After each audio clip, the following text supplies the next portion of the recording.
दोस्तों उम्मीद है कि आप सब ठीक होंगे। इस वीडियो में आपको खुशामदीद कहता हूं। जैसे कि आप सबको पता है कि कल मुहर्रम का चाँद नज़र आया और आज पहली मुहर्रम है, तो मैंने सोचा क्यों ना एक मुहर्रम के हवाले से सीरीज़ बनाई जाए जिसमें आप लोगों को गाइड किया जाए कि कैसे करबला का वाक़या पेश आया।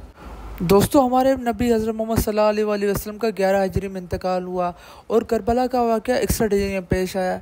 तो आखिर इन 50 सालों में ऐसा क्या हुआ कि उम्मत ने जिस नवासे के बारे में हुजूर पाक ने ला तादाद हदीस से बयान की, कभी हुसैन मिनी अना मिनल हुसैन हो, तो कभी कहा कि मेरे हसन हुसैन जन्नत के जवाना ने सरदार है, उनका बहुत ज़्यादा मकाम है। नबी ने ये तक फरमाया जो हसन हुसैन का मकाम दुनिया में वो जन्नत में उससे ज़्यादा है। लेकिन फिर भी उम्मत ने आखिर उनको क्यों शहीद किया? इमाम हुसैन को साथ ऐसा जुल्म सितम आखिर उम्मत ने क्यों किया कि उन्हें प्यासा भूखा सहरा में शहीद किया गया जुल्म सितम के साथ? तो इसमें हम जानेंगे वीडियो में कि आखिर क्या रीज़न थे कि करबला के वाक़या पेश आया। दोस्तों आपने भी देखा होगा दुनिया में कोई दरख्त तो कोई भी प्लांट वो ऐसे बड़ा नहीं होता, उससे पहले उसके बीज बोए जाते हैं ज़मीन में, उसके बाद वो आहिस्ता आहिस्ता बड़ा होता है। तो करबला का वाक़या भी ऐसे ही जल्दी रोनुमा नहीं हुआ। उसके जो बीज थे, जो सीड्स थे, वो हुजूर पाक की ज़िंदगी में ही पैदा हो चुके थे। असल में सारी कहानी का जो स्टार्ट होता है ना, वो खदीर खुम से होता है, क्योंकि गदीर के मकाम में हुजूर पाक ने बोला था मन कुन्तु मौला फ़ाज़ अली मौला, जिसका मैं मौला उसका अली मौला। तो समझो कि इसके दो पहलू हैं। अगर आप देखा जाए तो शिया मसला के हिसाब से ये कहा जाता है कि गदीर खुम के मौके पे हुजूर पाक ने जो अपना समझो सक्सेसर मुकर्रर किया था वो हज़रत अली को किया था। तो देखा जाए कि मारूफ जो अहले सुन्नत की किताब है वहाँ भी ये मिलता है कि हुजूर पाक ने ये ऐलान कर दिया कि उनके बाद जो उनका जो नायब होगा इस दुनिया में, जो उम्मत की रहनुमाई करेगा दीनी मामलातों दुनियावी मामलात, तो गदीर खुम के मैदान में हुजूर पाक ने डायरेक्टली ऐलान कर दिया है कि उनके बाद जो इस दुनिया में उम्मत का जो सरबरा होगा वो अली होंगे। काफ़ी लोग ये माना निकालते हैं कि गदीर खुम में मन कुन्तु मौला फ़ाज़ अली मौला का जो मतलब था वो ये था कि नबी ने कहा जिसका मैं दोस्त उसका अली दोस्त। आप खुद ही समझें कि नबी पाक ने गदीर खुम के मैदान पे सारे मुसलमानों को जमा किया है, अली को चादर के साए तले खड़ा किया है और उसमें ऐलान किया है मन कुन्तु मौला फ़ाज़ अली मौला।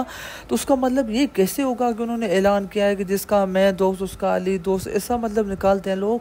आप खुद ही सोचें, क्या लोगों को पता नहीं था कि मौला अली कितने अजीज़ हुजूर पाक को? क्योंकि मौला अली हुजूर पाक के चचा साथ भाई थे, यहाँ तक कि हुजूर पाक ने खुद परवरिश की है मौला अली की। जो लोग नहीं जानते, तो मौला अली की जब उम्र 5 साल थी तो हज़रत बीबी खदीजा हुजूर पाक ने उन्हें की परवरिश करना शुरू की थी, तब तक जब तक हुजूर पाक जिंदा रहे उनके साथ ही रहे थे। उनकी शादी के बाद वो अलग हो गए थे, लेकिन हुजूर पाक ने बचपन में अली की परवरिश की थी।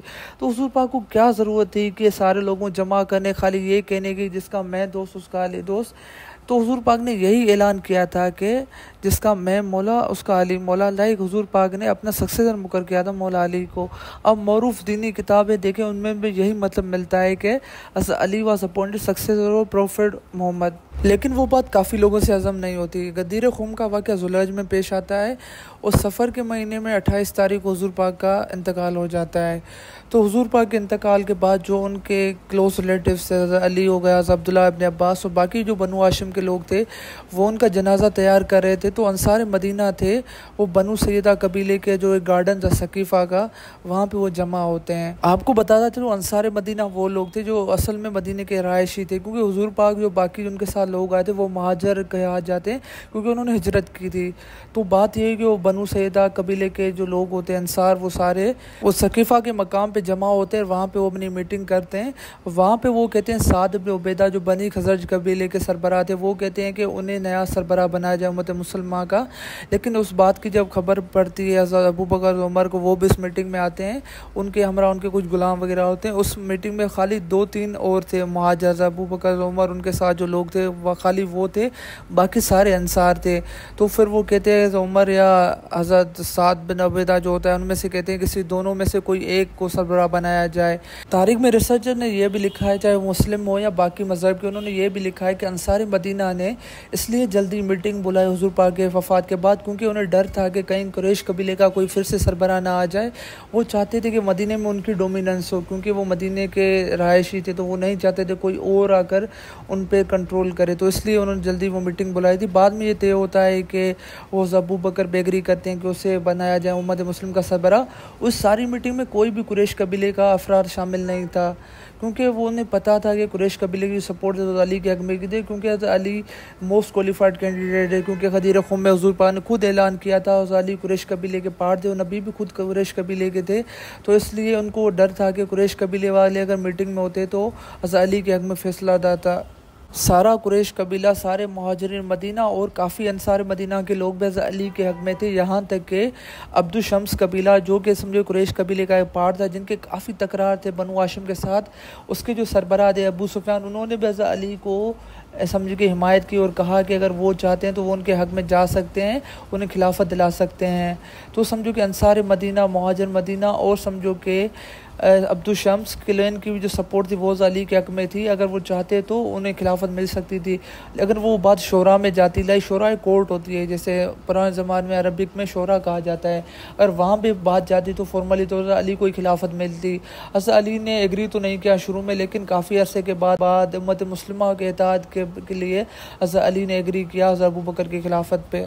इस वाक़े के बाद उम्मत में तफरीक आ गई, ना सिर्फ उम्मत, इवन दो सहाबा में तफरीक आ गई। कुछ लोग थे वो हज़रत अबू बकर की साइड हो गए, हज़रत उमर की साइड, और जो काफ़ी लोग थे वो हज़रत अली के साइड हो गए। तो इस मामले के बाद तफरीक उम्मत में ज़ाहिरी तौर पर पैदा हो गई। पहले दोनों खुलफा के दौरे हुकूमत में अली ने सियासत से बहुत दूरी बनाई रखी, क्योंकि उनके कुछ एतराज़ात थे वक्त हाकिम से, इसलिए वो काफ़ी सियासत से दूर थे। इसलिए हज़रत उमर की वफ़ात के बाद हज़रत उस्मान को नया खलीफा चुना जाता है। हज़रत उस्मान के दौरे हुकूमत में बड़े मसले पैदा होते हैं। उनके अगेंस्ट काफ़ी रेबल ग्रुप होते हैं, जैसे इजिप्ट में एक ग्रुप होता है उनके अगेंस्ट होता है, क्योंकि काफ़ी लोग होते हैं उन्हें समझो कि नेपोटिज़म या करप्शन के लिए एक्यूज़ करते हैं। क्योंकि हज़रत उस्मान थे, उनका जो सौतेला भाई था वलीद इब्न उक़बा, जो कि काफ़ी नाअहल शख्स था, उसने कूफा में गवर्नर मुकर्रर किया। वलीद इब्न उक़बा शराब भी पीता था। ये बाकी मुस्तनद सुन्नी किताबों में है कि वलीद इब्न उक़बा शराब भी पीता था और काफ़ी समझो कि बदकारी में मुलव्वस था। हज़रत उस्मान के दौर में काफ़ी मुखालिफ गिरोह ने उनके खिलाफ एहतजाज भी किया, क्योंकि हज़रत उस्मान काफ़ी समझो कि अपने जो रिलेटिव से उन्हें सपोर्ट कर, जैसे वलीद इब्न उक़बा को कूफे का गवर्नर मुकर्रर किया, और जिनका ताल्लुक बनु उमय्या से था, तो उन्होंने माविया को भी शाम की हुकूमत दे दी थी। इसी वजह से काफ़ी एहतजाज वगैरह उनके खिलाफ होते थे।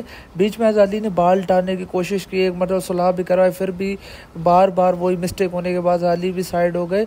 यहाँ तक वो रेबिलियन ग्रुप थे, उन्होंने हज़रत उस्मान के खिलाफ क़याम किया, उन्हें शहीद कर दिया। उस बचाव के दौरान अली ने खुद अपने बेटों को उनकी हिफाजत के लिए भेजा था, इमाम हसन और इमाम हुसैन को।